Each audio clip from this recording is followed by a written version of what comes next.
Welcome to this episode of Bible Topics Discussion. We're happy you joined us today and hope this episode will speak to you. The title of our topic today is Hedonism, which is probably going to call for a definition for most of us. That's right. Hedonism is not a word that's thrown around every day, so let's see what it really is. Hedonism is the pursuit of pleasure, sensual self-indulgence. Merriam-Webster says it's the doctrine that pleasure or happiness is the sole or chief good in life. In other words, a hedonist seeks out a life filled with pleasure. He lives for himself and whatever pleasure he can find. I say he, but she fits here too. That could mean different things to different people. Having fun all the time, going and doing, vacationing all the time, working as little as possible, alcohol, drugs, sex, whatever a person does that makes him happy or that they think makes him happy. Of course, Christians know that none of that truly makes a person happy. People chase after pleasure, but none of it truly makes them happy. If you were to ask them if they're happy, and they honestly answered you, they would say they're not truly happy deep down inside. None of those things brings a person peace and true contentment. The Bible doesn't actually use the term hedonism or hedonist, but it does address that lifestyle in Scripture. Titus chapter 2 verses 11 and 12 says, "For the grace of God has appeared, bringing salvation to all men, instructing us to deny ungodliness and worldly desires, and to live sensibly, righteously, and godly in the present age." Isaiah chapter 5 verse 11 says, "Woe to those who rise early in the morning that they may pursue strong drink, who stay up late in the evening, that wine may inflame them."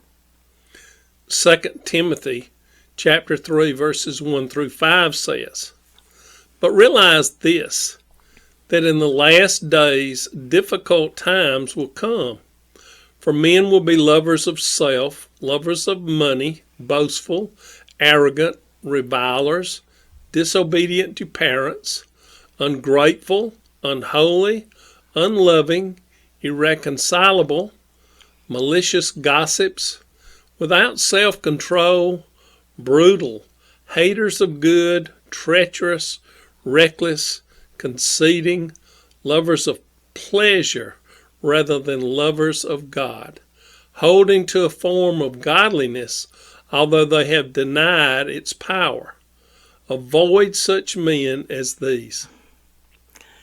You may say, well, a lot of those things are negative and not really pleasurable, like hating others and malicious gossips and being brutal. That doesn't sound like someone who's just seeking pleasure to make themselves happy. True, until you think about some of the things that people do to go after pleasure and to make themselves happy. Remember, this type of person is very selfish and looking out for no one but himself or herself. So what do we think that person's going to do to grab happiness? Lie, cheat, steal, commit sexual crimes, and a whole host of other things. 1 Timothy chapter 5 verse 6 says, "But she who gives herself to wanton pleasure is dead even while she lives." All we have to do is look at TV to see this lifestyle lived out. Sad stories about them come out of the entertainment world and are in the news practically every day. You can almost see the pain and despair in their eyes and know they're so unhappy, yet they keep chasing happiness. Maybe you know someone like this. Pray for them to come to Jesus Christ. Witness to them if you can. So what would be the lifestyle that we should live? Philippians chapter 2 verse 3 and 4 says, "Do nothing out of selfish ambition or vain conceit.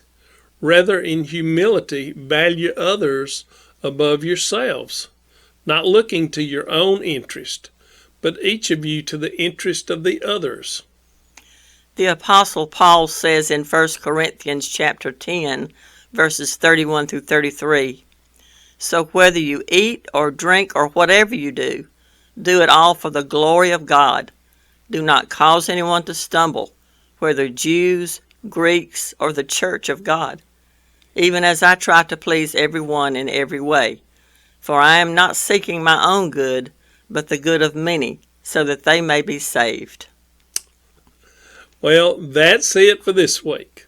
Please like, comment, and share, and let us know if you have questions or suggestions for future videos. We'd love to know your ideas. If you know someone who is chasing worldly happiness, try to witness to them. If that's not happening, pray for them to come to Christ. God can reach them. Yes, you can. See you next week. Be blessed.